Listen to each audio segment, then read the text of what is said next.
Hello, everyone, and welcome back to Bankroll Burners, the podcast for poker players who can't stop getting it in bad. I'm Mike. And I'm Josh. And today we have a treat for you. It's round two of Mike versus Josh. Which one of us will get the better of the other this time? Wait, see. Yeah, and this is going to be a real high stakes, high leverage game. We played a 10-cent, 20-cent version of our favorite online home game. This one, I would add, was even more sort of fun and splashy than many of the ones that we play. Our typical online home game is with people who are some very good poker players and some people who are just around for the fun. This one was people just who are great, who are very good players. Oh yeah, no, I mean really good. Like if they have podcasts, you should listen to them because they're great. And then this game was just with a couple of our buddies who wanted to play for fun. So I think both of us were trying to play a little, play more hands. It was a four-handed game, so stacks were flying, coolers were flying. It was just a good time was had by all. I was playing literally while I was at the casino. We were just all doing great. Yeah, I mean, this was this was two of our friends who don't really play poker, so it was like they just wanted to goof around a little bit. So we were like, sure, why not? So this was a good time, and the hands against our poor compatriots, we don't have much to share. We just own their asses all night long. But, I don't recall that being how it worked. No, that's for sure what happened. But the hands that Josh and I played against each other, we did have some pretty fascinating ones, I will say. So. We have two we want to go through. Two kind of big pots. Huge pots. Big pots in terms of big blind. Don't knock that. Exactly. So why don't we get started here with this first hand? In this particular hand, I was holding Jack 10 of diamonds in the small blind. Or excuse me, in the under the gun position. I apologize. You were under the gun, which is also the cutoff in this game. Yes, the cutoff / under the gun. And Josh was holding a king of diamonds, 7 of diamonds, so a little bit of a already pre-flop cooler potential. Josh sitting in the big blind. Yep, exactly. So I'm in the big blind. I see my king 7 of diamonds. This is exactly the kind of game it is. I'm like, I'm never folding this hand. Never.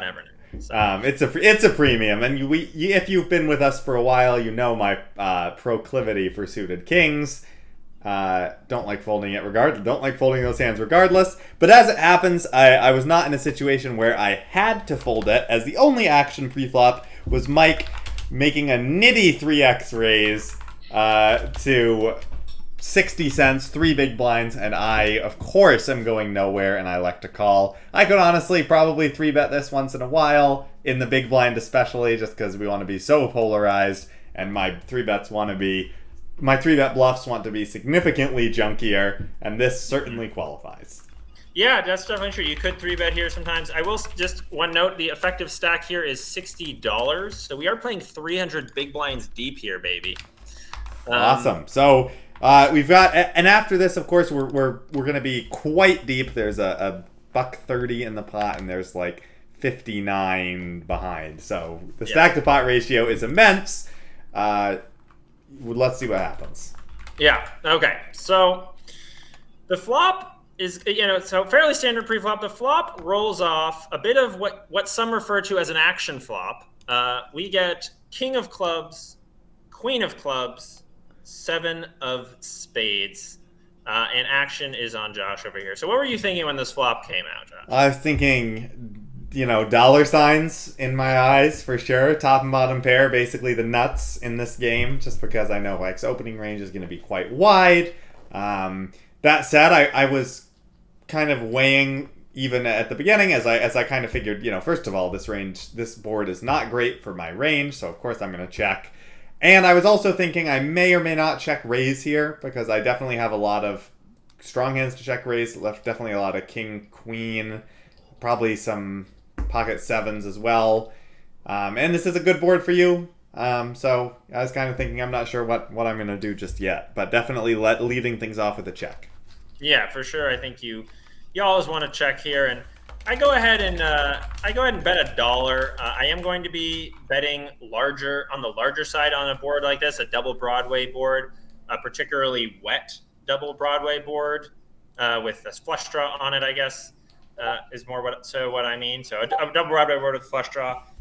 We are allowed to do some pot size and over betting on double Broadway boards, usually containing an ace, and this doesn't contain an ace. So probably not going to be overbetting. And the fact that it's a flush draw means that, we don't even necessarily have to go huge. We could just go half pot. But I do like to go more like 3/4 pot here. I don't know. What are your thoughts on that? Yeah, I think that makes sense. I think the big sizing is good for a number of reasons. And one of them is also that it can definitely freeze hands like mine. When you use a big sizing, you might be doing so with a more polarized range where a lot of the value that you're taking is actually better than mine, or, has a lot more equity than some of the value that you'd be taking if you're using a smaller sizing. Like, you might bet like any King X for a smaller sizing, for example. But here you're probably not betting all King X if you're taking this large sizing. It's interesting. I mean, I think certainly like in a ring game, if I'm taking a big sizing like this, no, I'm not going to be betting all King X. But when we're four-handed and I open in the cutoff / under the gun, I do have a lot of hands here. So like, even if I'm deciding that I'm going to take a more polarizing line on the slot, meaning I'm not going to range bet, I'm not going to bet all my hands, I'm going to have some checks. I do still think that like I probably miss this board enough that I could probably just take top pair and better for a large sizing. Yeah. Well, with that being the case, then I wasn't really considering the four-handed nature in that respect. I mean, with that in mind, I probably should be raising this hand. For sure. I mean, that's going to be my question is like, why didn't you raise? Was it like to slow play? No, it wasn't really to slow play. It was more, it's a big bet. I tend to check raise a little bit less against big bets. So, I'm kind of happy keeping it fairly tight. But I think I should have raised here. But I didn't in this case. Yeah, I agree. I think a raise with your specific holding is in order because I will call with all King X, which I'm probably betting most of, as we discussed. And also, if you're only really betting hands that are better than yours, meaning King, Queen, or sevens, that's like it. If those are the only hands you're check raising, you don't get to bluff with much ever. So you're basically doing no raising here if you're not raising your holding. Yeah, and that's probably wrong. Unless you're slow playing, which is also allowed. I don't really think I should be check raising this board because there are a lot of cards that are quite bad for me. Obviously, we don't really want to see an ace, a club, like a jack or 10, because those complete like a lot of two pairs that you could have, or various other draws. So I think our hand does benefit from protection as well. And of course, we're out of position, so getting the betting lead is also nice. So for all these reasons, I think check raising is a great option. But I didn't, and I'm immediately punished as the turn rolls off. A club, but the 7 of clubs, completing the front door flush and boating me up. So I start by checking, of course, because I don't think this card is better for me. Really? Yeah, I don't think the bottom card pairing is actually particularly good for... I think the bottom card pairing is often good for the pre-flop aggressor, just because the bottom card pairing shouldn't change all that much. Like, I might not even defend all... I guess I probably am defending all my 7x, but... I mean, not like suited 7s. Yeah, well, I mean 7x. I don't know if I'm defending all my 7x on the flop. Probably should be this deep, but I think when you bet large, I'm allowed to start folding some bottom pairs. Also, not having a club, I'm a little, I don't necessarily want to just, like, with my range, I don't know. I don't think this card is great for my range. I think that you probably should defend most 7x, given the configuration. Yeah.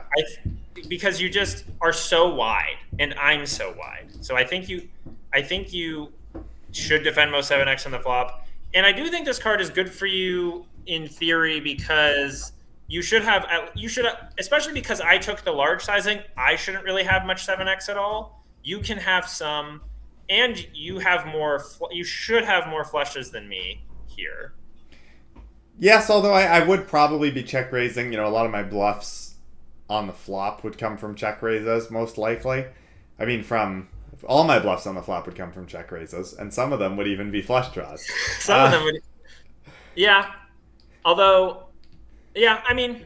So, I feel like I could go either way, but this is also not a card I expect you to slow down on a whole lot. Really? Even though, like, the flush completes? Yeah, I don't know. I think, I've kind of tried to take this advice to heart that, I'm over being scared of 2-card flushes, right? Like, especially when you're sort of betting, like, I think in general, something I've tried to do more is as the aggressor, when a flushed completing card rolls off on the turn, to not just slow down, because there's more protection, there's more value in protecting your hand from a fourth of that suit than there is like in sort of pot control a lot of the time. Interesting. Yeah, I think that's fair. I think that's good advice generally. I guess like for me, in game, I'm thinking like the combination of the flush completing where you can have a lot of junky flushes here. Like you complete it from the big blind, you can literally have like 3-6 of clubs. Certainly. And I, versus my cutoff open, you probably are allowed to defend that, especially me in this splashy game. Yeah. So were you sort of planning then in this spot to kind of bluff with your hands, really structure your bluffs around sort of high clubs to have more equity against all my like crap that flushed up here? Yeah, I don't really like my specific hand anymore because there's like a lot of like I don't have that many clean outs. Certainly, and like if I make my hand, it's going to be like, ooh. Yeah, so maybe I'm allowed to do some donking here, but I don't know. I mean, let's say I have a king here. I mean, I know that in game you were thinking I had mostly stronger kings, or 2 pairs or some sets. But like, obviously, if I have a set, you're first of all, you're about to lose a lot of money. But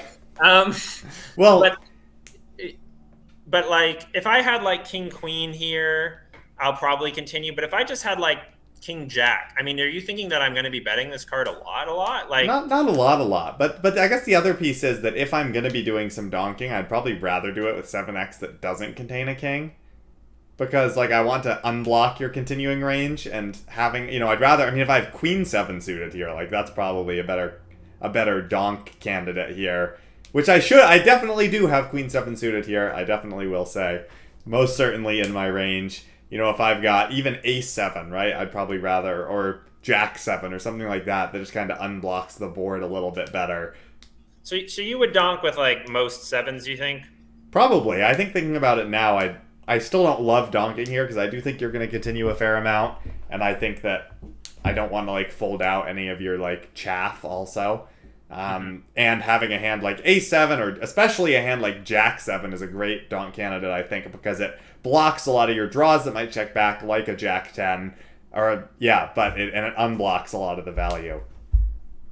Yeah, I think that's fair. I do. I mean, I see the merit to not donking your hand, and of course, very few people even have a donk range at all. So, I think it's reasonable to check here. But sitting with Jack 10 of diamonds, I think I have a pretty clear check back and try to realize my equity type of situation. Yeah. I'm not blocking any thick value. Like I just have sort of like my hand is bad. Like, I think this is just sort of a give up type of situation. And maybe I make a straight on the river and yay. But I just don't really think I'm getting folds much here if I continue. And, if I get check, I mean, I guess getting check raise, I can comfortably fold my hand. But if I check back, I have a chance to make a strong hand. I do have 6 kind of clean outs. So. Yeah. So in the end, the turn does go check. And the river rolls off the ace of spades, which is a great card for me because it does not put a 4th club on the board. It is an ace, and it does complete the Jack 10 straight. I, at this point, elect to check once again, and the reason for this is because I don't really think there are any hands that you're going to do a whole lot of calling with once you check the turn that wouldn't bet the river if checked to. Mm-hmm. So I think like a check raise, theoretically, like might just will put you in a very tough spot with a lot of hands. I wasn't really thinking about Jack 10. I was more thinking about various like Ace X hands that you might have here. Ace X with the Ace of Clubs is a hand that is now going to be put in a pretty tough spot by a check raise. So I check. I just think you have so many bets here. I do. I agree. I think checking here is appropriate. I mean, you could like. I think if I have a king here, I am going to check back. Yep. So I think what you have to hope is like I have a hand that will bet, which would be like an ace, basically, like or two pair. That like Right. king, basically, exclusively. So, I mean, I don't hate. But you also by checking, you give me an opportunity to bluff. Of course, then I'm not going to call your check raise. But I certainly think donking here could, blocking here, you can get called by some worse hands that will check back. Like maybe I would call with like King Jack with the Jack of clubs. But Yeah, but I do think you're. I like a check. I prefer. Yeah, I do think you're betting a lot of that on the turn, a lot of King X, and I also don't know that I'm always getting called by like a king without a club, which you might decide to like value. You might decide is strong enough to value bet on the at the end after I kind of check turn, check river. Yeah.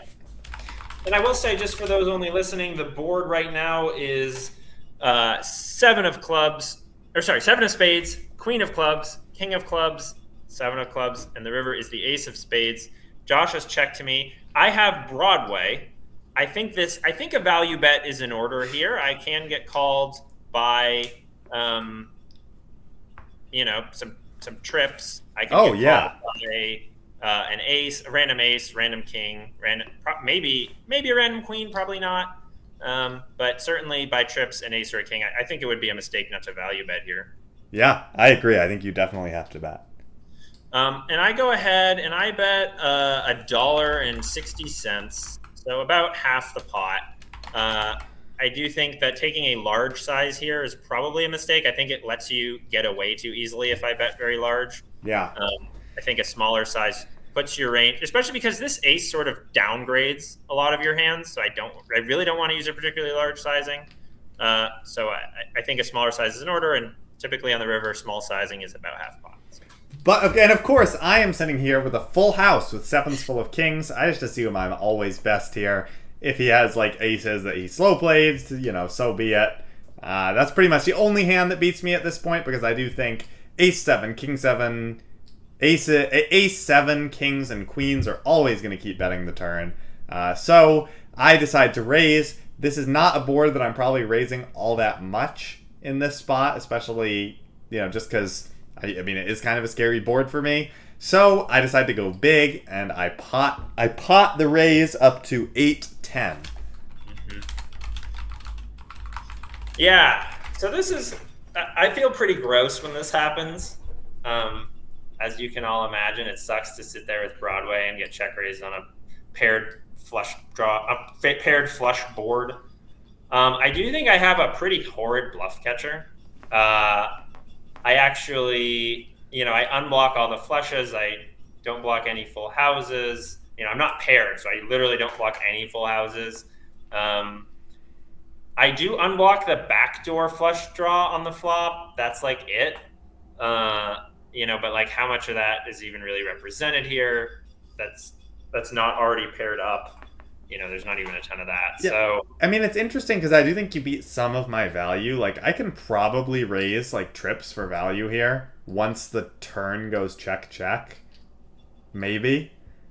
Would you take such a big sizing with trips? I don't know. Maybe if I wanted to get value from like ace X, like make it look bluffy, possibly.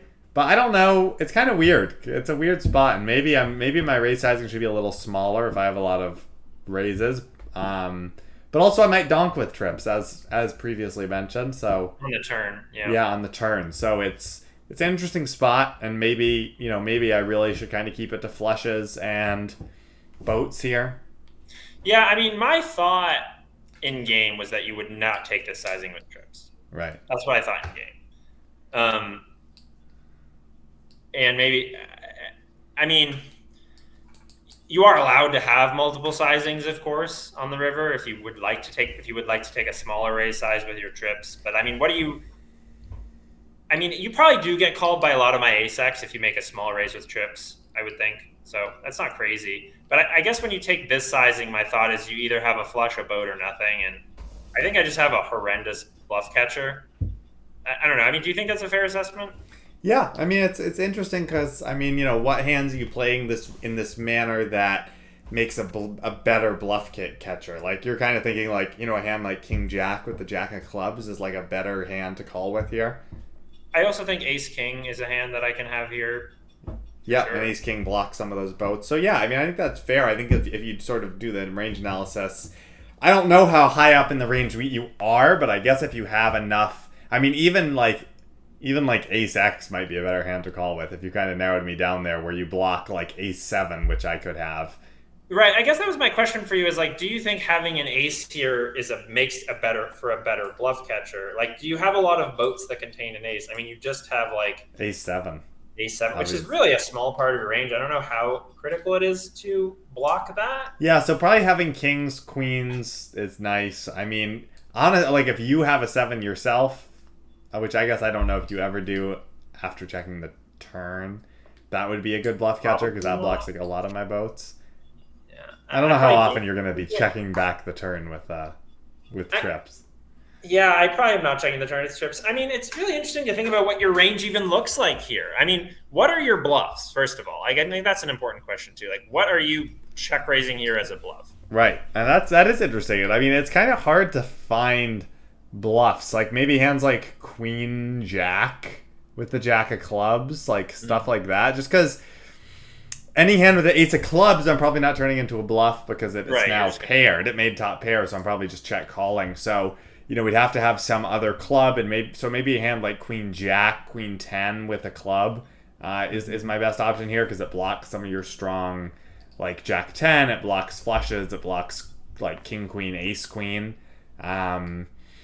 Maybe hands like 9-8 or something like that. Eight, that blocks. 9-8. I think is good because you block some 7x. Right, exactly. But I think I like Queen Jack or Queen 10 better, just because I think that they have better blocking properties. Because as mentioned, I don't think you'd be doing a lot of checking back with trips, so that's probably what I'd be bluffing with. Yeah, well, given that makes Jack 10 an even worse. Yeah, worse bluff catcher.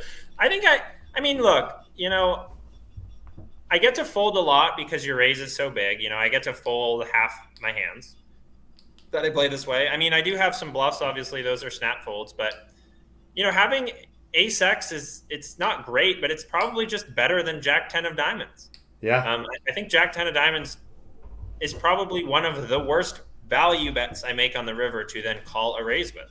Yeah, I think that's so. Naturally, I called the raise. Yeah, he called pretty quick. Thank you for reminding everyone. I mean, there's a shot clock on. It's not like I can call that slowly. And then he said, "Cooler City" in the chat. That did happen. So we rake in a nice spot with King 7, which is always a plus, and we're pretty happy about that. Yeah.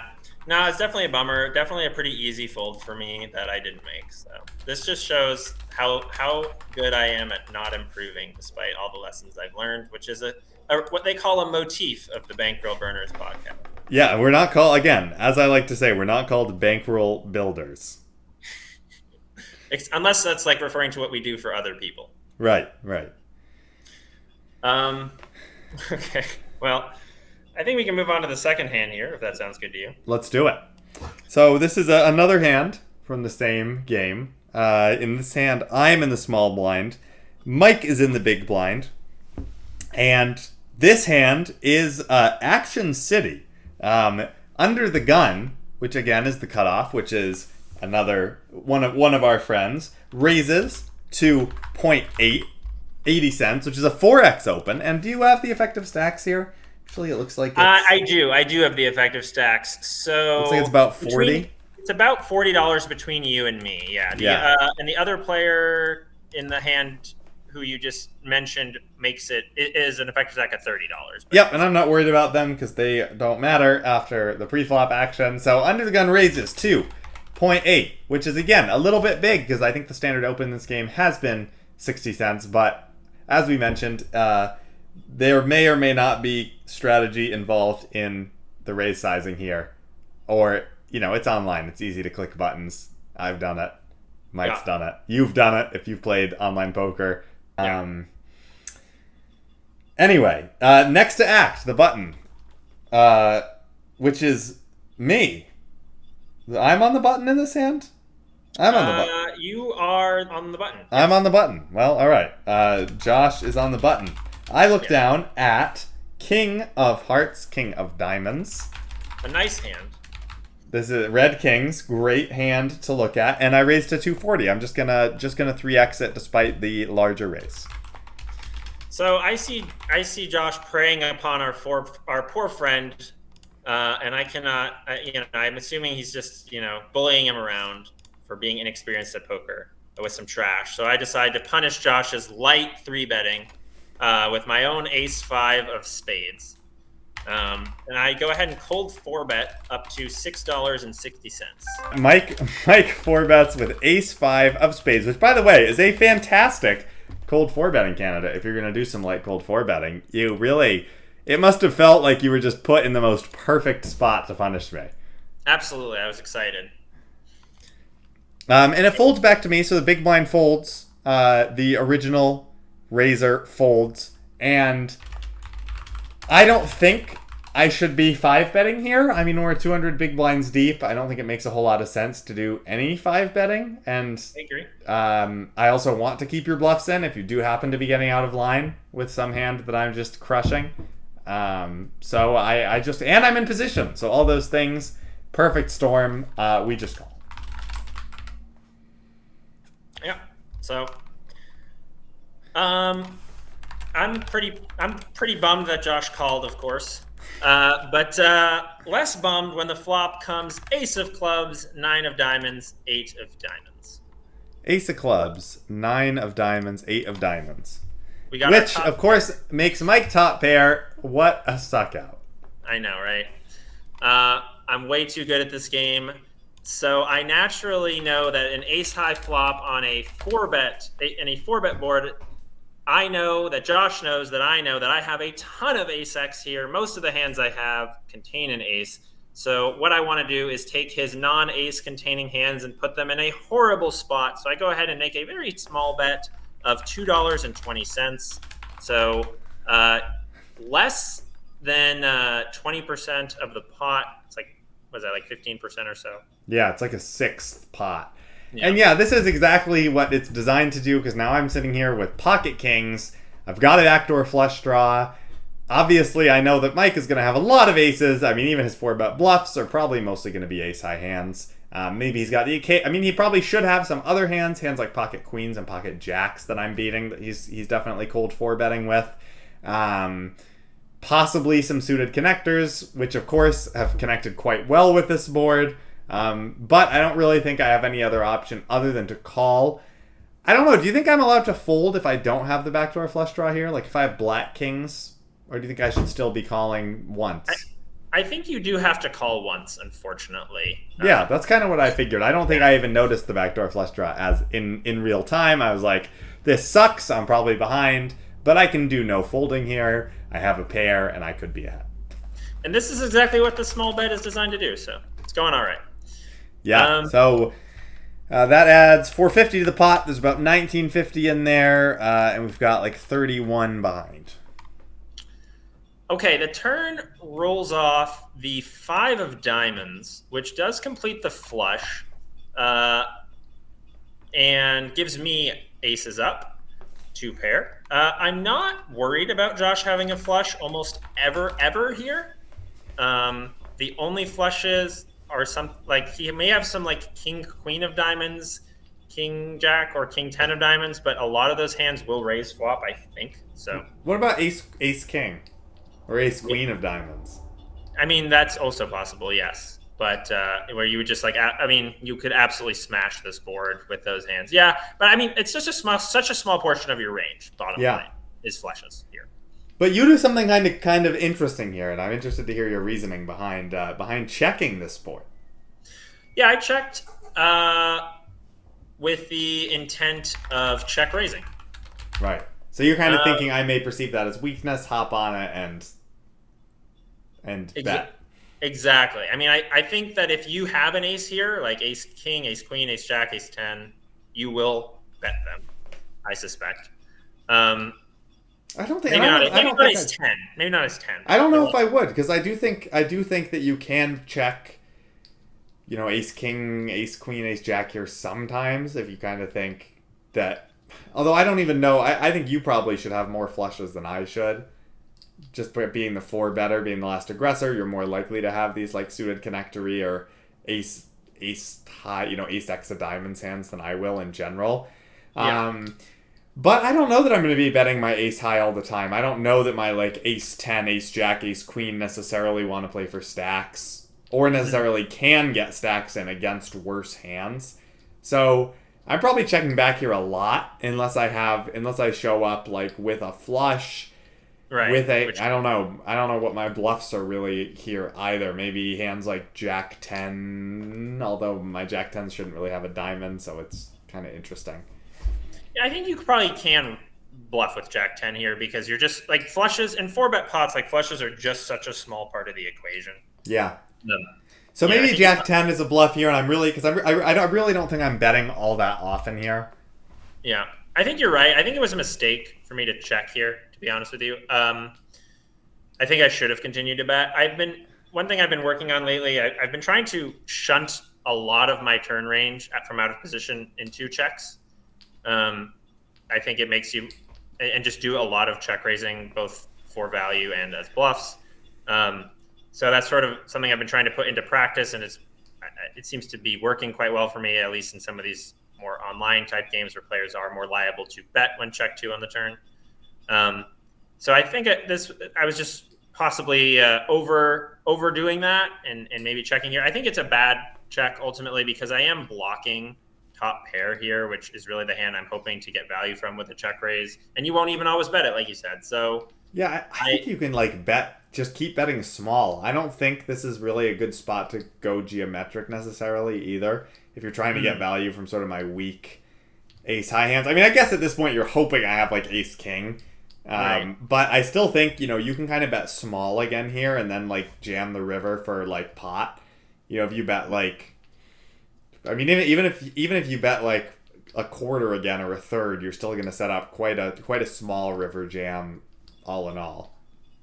Yeah, no, I think that's really interesting. I wouldn't have thought of that in game, but continuing to bet small. I mean, usually you want to continue to go small for one of two reasons when you're out of position. One reason being it's geometric to go small. So that's like a reason. Sometimes, if you want it geometric, meaning you want to bet the same percentage of the pot on the turn and river, then you can just continue to go small from out of position. Usually in position, that's less common. But from out of position, you can, take a less than half pot size, a third, a quarter, whatever, and just keep going. Another reason you might do it is if the card, the turn card significantly downgrades a lot of villains' range, which I don't think is the case with this card.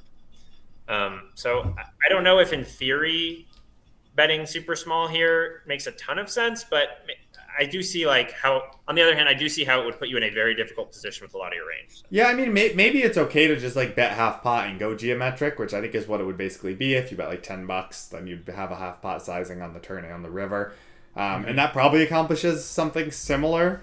And I might just I'm just kind of thinking about my pocket pairs specifically, which are definitely going to fold to a big bet. Right. Although, yeah, I mean, it's interesting too because obviously if I have hands with like the ace of diamonds or the king of diamonds, I probably will be defending even to a half pot size bet. Yeah, I mean, if I had bet any amount here, I assume you call pretty much. Yeah, unless you jam. Right, of course, but that would be insane. Yeah, but it's interesting. I don't know if I'm allowed to start folding, like if I have like weak aces, if I can start kind of folding like ace 4, ace 3, ace 2 to like a fairly meaty bet on the turn. Possibly. Probably. Yeah, like if I have ace deuce of hearts here and you bet 10, your range is just so ace heavy, and you might not do that with like kings, queens, jacks all the time. Yep. Yeah, so I think probably half pot bet is in order here. I think it was a mistake for me to check, but I checked, so I'm a donk, and now you're in position. You've been checked too. You're sitting here with Oh, it's kings just and a diamond. the easiest check back ever. I have I'm behind so much of your range. I figure you might check back with some weaker aces, or you might check with some weaker aces. I really don't want to get jammed on. I think that a diamond is often going to be a clean out. And if I don't improve, I can pretty happily fold the river to a bet. So I'm just going to check back here and not turn my hand into a bluff at this point.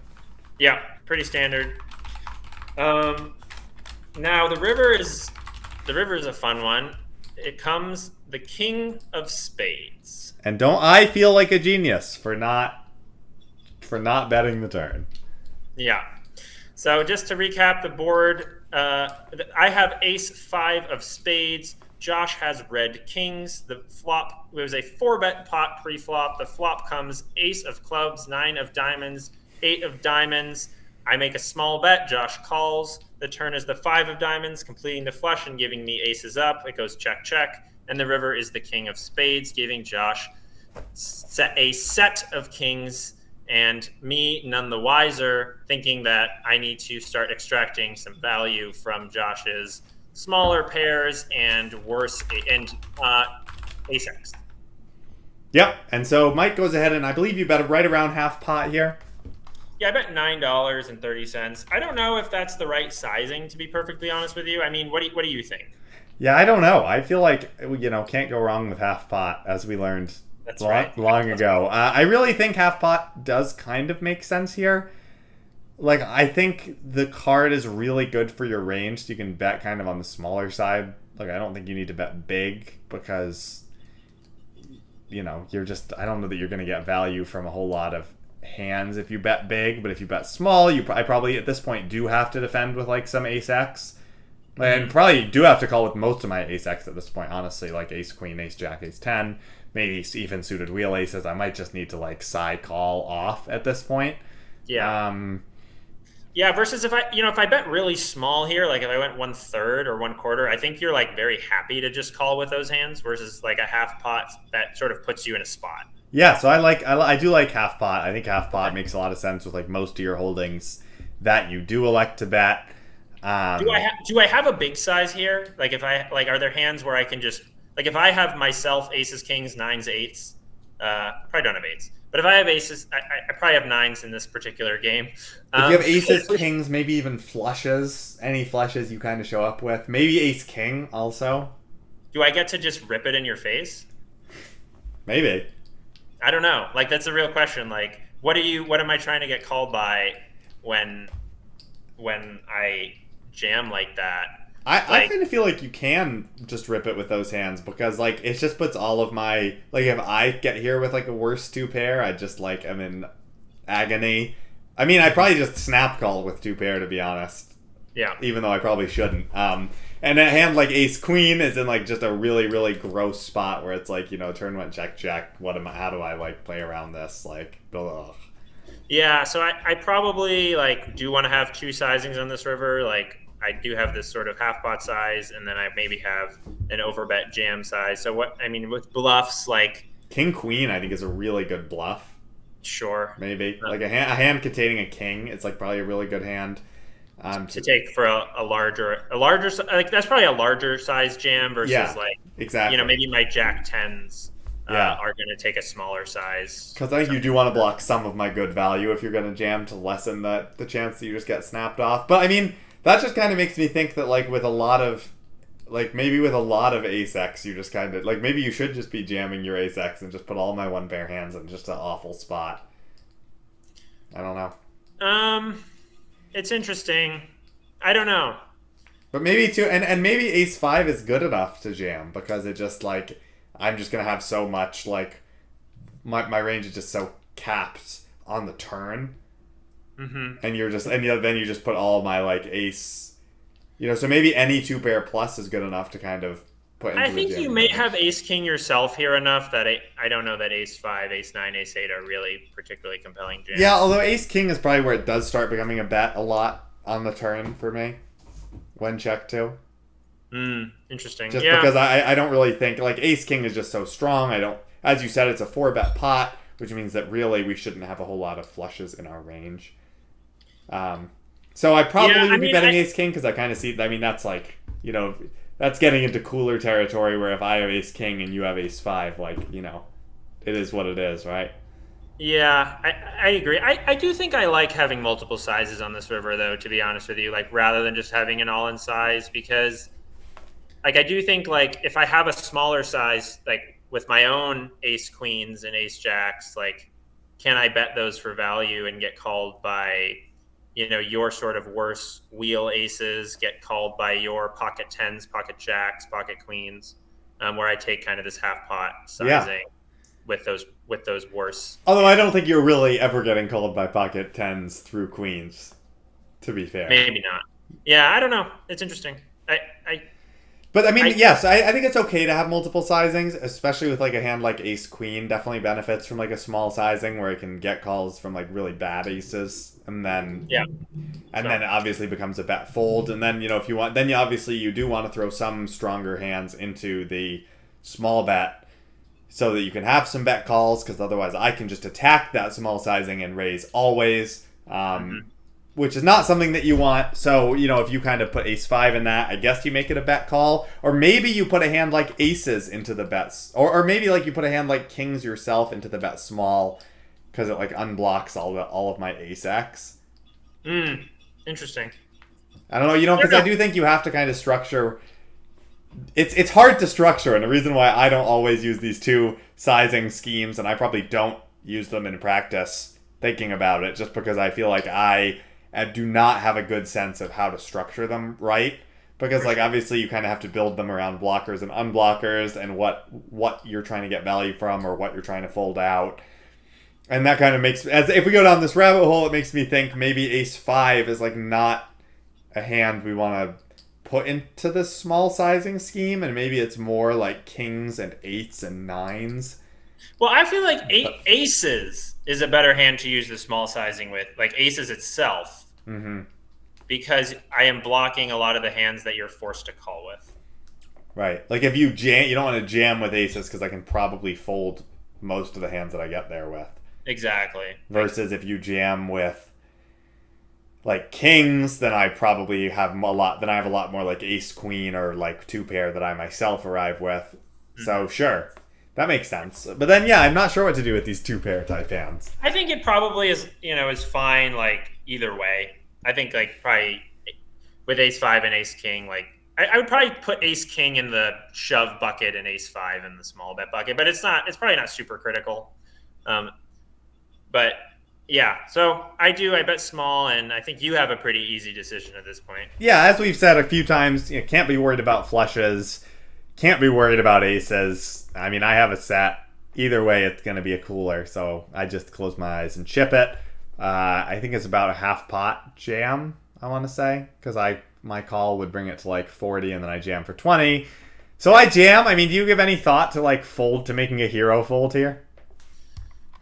I think I did consider it very briefly in the moment. Like, what are your bluffs here? Like, you have to be like it's got to be like queens or jacks or tens with a diamond, Yeah, or basically. king queen myself or something like that. Yeah, which you show up with very. It has to be like exactly king queen of clubs. Um, Yeah. so yeah, I guess like I don't think I can fold this hand, to be honest with you. Like it doesn't really make a ton of sense to Yeah, you have fold. an ace. It's good, and it's two Like you pair. might would you ever do this? I mean, you're it I guess it doesn't beat any of your value. So like that's for sure the case because you're never doing this with like ace queen or something. So Right. The worst. I don't think I'm. I think my value is definitely. I mean, I don't even know that I'm doing this with like two pair all that often. Like if I have ace five, I don't know that I'm always jamming right. No, probably because not. you can show up here with ace king a lot. Right. So it's interesting like what would I rather like if I'm taking the small sizing mostly with like ace queen, you know, ace jack, or this ace five. Um, I think I would probably it's probably better to have a 5 than to have like a jack that blocks your pocket jacks that you're bluffing with. So I think ace 5 is a better call than like ace jack or ace queen, Yeah. probably. So I think I do have to call here, unfortunately for me. Yeah. Well, Mike does call, and we own him yet again. Yeah, owned once more owned. I then lost quite a bit of my Cooler stack City. back, if I remember correctly, to in another 4-bet pot where I flopped 2 pair against a set. So, Yeah, that wasn't against me though. no, it wasn't. Yeah. I gave your money to somebody else. Yeah. Yes, exactly. So, no, it's really just coolers. I mean, that's just that's really whenever I lose a pot, I've always sort of noticed that it tends to be a cooler situation. So, Yeah, usually if anyone beats me, I just say they have no life. If I beat anyone, then they're trash. yeah. It's Fierce. pretty simple stuff, really. But I mean, to be fair, that is kind of how it is when you're playing like 200 to 300 big blinds deep. If all the money goes in, chances are it's a cooler. That's true. That's true. Like, if it's not, you might even be doing something wrong. Yeah, or you found a sick bluff. I think I did see one of your tweets recently, which I strongly identified with, which was my goal in poker is to be a sicko. Yes, that's right. That's my only goal. Which is just great. I mean, yeah, we've had hands that we've been like, wow, we could have been sickos here. Hands that we kind of studied up on and realized, wow, I should have been a sicko here. I'm thinking of one hand in particular, like I think it was like you had like ace king, you like had top 2 pair, and you were like, I should have bluff shoved here. Mm-hmm. Yeah, and it turns out we put that hand in the solver, and we should have bluff shoved it, and it would have been an absolutely sick bluff. So we're gonna just keep striving to be as sick as possible. Yeah, I think that it's fun to try to play, find these fancy plays and do a lot. Like I said, I'm trying to do a lot more check raising on turns with both value and bluffs and all this different stuff. And at the end of the day, if you're playing 1-3, 2-5, like what's it all worth? It's a big question mark, I would say. Well, I mean, but it is also like if you're playing 1-3, 2-5, like you're gonna get so many bluffs through, and it's just so player dependent. I mean, there's 2 pieces, right? Number one, know the player a little bit. Like if you have a guy who you know is never gonna fold top pair, then don't try to bluff him off top pair. And on the other end, I mean, the other aspect of playing low stakes is and this happens to me all the time. I go in armed with all this fancy knowledge, and then every pot is like 5 ways, and I'm like, oh yeah, I really can't just start like blasting off that much, although sometimes I give it my best shot anyway. Yeah, I really think that that's sort of like the next frontier. I mean, poker, like for solvers, I mean, poker is an evolving game all the time. I mean, I've only been playing poker like two or 3 years, and it's evolved since I've started playing. So certainly, the advent of multi-way solvers is something new, and like the theory that's going to come out of that is going to surprise people, I'm sure. Like it has to, the same way that when solvers sort of became consumer friendly, we all were, I mean, I wasn't around for that, but the poker community learned a lot really fast, just like crazy stuff that no one would have thought about. And so I'm sure multi-way solvers, I mean, multi-way theory is pretty robust as it is, but I'm sure the solvers are going to upend some of that and expand on it. So I mean, I remember I've read old like 2+2 threads, from pre-solvers where people use the term c-bet, and what they're talking about is like potting the flop. Mm-hmm. And that was just like accepted as like, oh, I was the pre-flop aggressor. I want to just pile money in all the time, which kind of has much evolved since then. And I think it would be really funny if, something crazy happened with the multi-way solvers where like, you read the multi-way solver and it's like, actually, you should just be like betting all the time and just putting max pressure on people's ranges, because obviously, as you said, the theory is very robust, and people kind of have a good understanding that, yes, you're multi-way, you're against a combined range, you should be betting small because everyone shares the responsibility of standing up to you, and you shouldn't be betting, and betting multi-way is polarized. When you do so, you should do it with a polarized range, mostly because you have so many ranges to get through. But it would be so sick if the solver just said, nope, just kidding, bet all your hands, bet big, apply max pressure to these scrubs who just called pre-flop. Yeah, no, for sure. And that could be, I mean, we'll see. I'm excited to kind of see what comes out of that. Like, I'm like I'm just now getting into the heads up solver, so I'm not going to try and learn multi-way solutions. But right now, I'll be interested to see what the true solver nerds kind of come out with based on that in the next few years. So. Yeah. Well, we hope you enjoyed this episode. Please excuse us nerding out for a while. Obviously a little lower stakes, but also a little more fun because we just got to go hard at each other, and I got to win. So true. we really enjoy those two. Did you make the money back from that massive pot you lost last time? Let me think. I made in big blinds, yes. Okay. In dollars, no. No, not quite. Cool.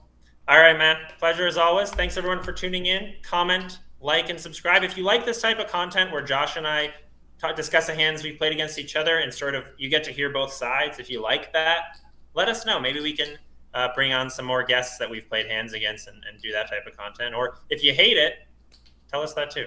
Yeah, let us know what y'all want to see, as long as it's helpful.